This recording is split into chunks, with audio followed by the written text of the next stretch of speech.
రవి గారు, తెలంగాణ విషయానికి వస్తే ఉద్యోగ సంఘాల నేతలు ప్రభుత్వాన్ని కొంచెం డిమాండ్స్ పెట్టాయి ప్రభుత్వం ముందు. అంటే తెలంగాణ రాజకీయం అనగానే ఉద్యోగ సంఘాల నేతలు మనకి స్పష్టంగా కనపడతారు, అంటే ముందు వరుసలో కనపడతారు. అలాంటి వాళ్ళతో ఇప్పుడు రేవంత్ రెడ్డి గారు కొంచెం డిస్టెంట్ అవుతున్నట్టుగా కనపడుతుంది. నన్ను కోసుకొని తినండి కావాలంటే అన్న పరిస్థితిలో ఆయన మాట్లాడారు. ఏది చేసినా ఈ 18,000 కోట్లే ఉంది, ఏం చేయమంటారు అన్న. ఎలా చూడాలి? అంటే ఆయన మాట్లాడింది నిజంగా అందరినీ షాక్ గురి చేసింది. ఉద్యోగ సంఘాల నేతలతో నేరుగా అనలేదు. ఆయన ఏదో పోలీస్ పెరేడ్లో దేంట్లోనో పాల్గొంటూ మెడల్స్ ఇచ్చే దాంట్లోనో ఉద్యోగ సంఘాలతో నిన్న చర్చలు జరిగాయి. ఈ చర్చల కంటే 2 రోజుల ముందు ఏదో ఆయన మాట్లాడారు. జీతాలు వాళ్ళేం కొత్త డిమాండ్స్ కూడా పెట్టట్లా. జీతాలు, పిఆర్సీ లేకపోతే ఇట్లాంటివి అడుగుతున్నారు, కనీసమైన కోరికలు. అసలు ఇవి కాకుండా అవుట్ సోర్సింగ్, కాంట్రాక్ట్ ఎంప్లాయీస్ వాళ్ళ కోరికలు ఇంకా చాలా ఉన్నాయి. వాటి దాకా వెళ్లే పరిస్థితే లేదు. ఈయన చాలా హామీలు కూడా కాంగ్రెస్ ప్రభుత్వం ఇచ్చింది.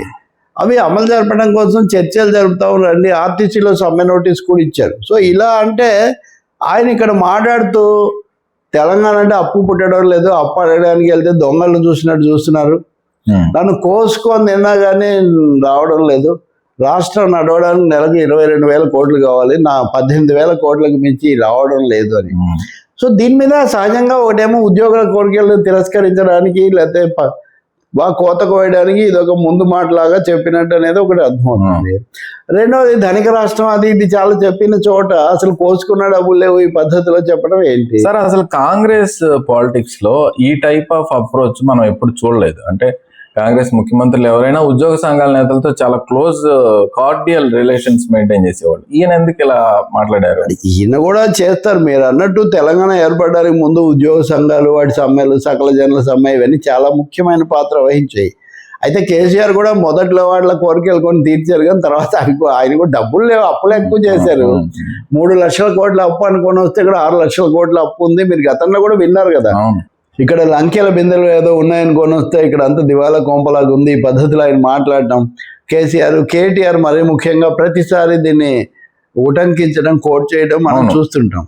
ఇప్పుడు అది చాలట్టుగా అయినా దొంగల్లాగా చూస్తున్నారు, అంటే దొంగలాగే చూస్తారని కేటీఆర్ మళ్ళీ ఎదురు. ఇవన్నీ అదిగాక ఇలా మాట్లాడకండి అని కూడా కేటీఆర్ గారు చాలాసార్లు సజెస్ట్ చేశారు. కేటీఆర్ తన స్థాయిలో తను కూడా బాగానే ఎదురు వడ్డిస్తూ ఉంటారు. ఎవరి స్టైల్ మీరు అన్నారే ఇలా మాట్లాడడం లేదంటే రేవంత్ రెడ్డికి కొంత వ్యక్తిగతంగా మాట్లాడే ధోరణి, పర్సనల్ హీరోయిజం ఉంది. కాంగ్రెస్ నాయకులు అధిష్టానం అదంతా ఒక వరుస కదా. ఆ మూస కంటే రేవంత్ రెడ్డి భిన్నమైన మనిషి. ఆయన తెలుగుదేశంలో ఉండి కేటీఆర్కు ఎదురు ఉండి రకరకాల పద్ధతుల్లో వచ్చాడు, కేసులు, అరెస్టులు ఇవన్నీ ఉన్నాయి. కాబట్టి ఎప్పుడూ ఎస్టాబ్లిష్ చేసుకోవటము, తన వాయిస్ వినిపించడం కూడా ఒకటి ఉంటుంది. కానీ ఉద్యోగ సంఘాల విషయంలో అలా మాట్లాడడం బాగాలేదు. తర్వాత మాట్లాడిన దగ్గర కూడా వాళ్ళ కోరికలు విన్నారు, పరిశీలిస్తామని చెప్పారు, కానీ ఏమి మేము అమలు చేస్తాము అట్లా హామీలు పెద్దగా ఇచ్చినట్లేరు. కానీ దీనివల్ల కొంత ప్రతికూలత, ఇలా అనుండకూడదు అనే అభిప్రాయం ఎక్కువ మందికి వచ్చింది. ఇంకోటి అధిష్టానం కూడా మంత్రివర్గ విస్తరణ చేస్తారు, అనుమతి ఇచ్చారు, అంతా అయిపోతుందంటే అది బ్రేక్ పడింది. కేసీఆర్ ఏమో రైతోత్సవం జరిపి వాళ్ళు కాస్త ఊపులోకి వచ్చి వాళ్ళు ఎదురు దాడి చేస్తున్న పరిస్థితి వాళ్ళకు ఉంది.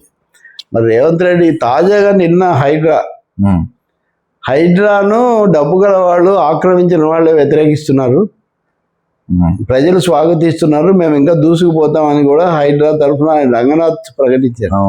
సో ఇవన్నీ ఎలాంటివి దారితీస్తాయో మనం చూడాలి ఇంకా. Right sir.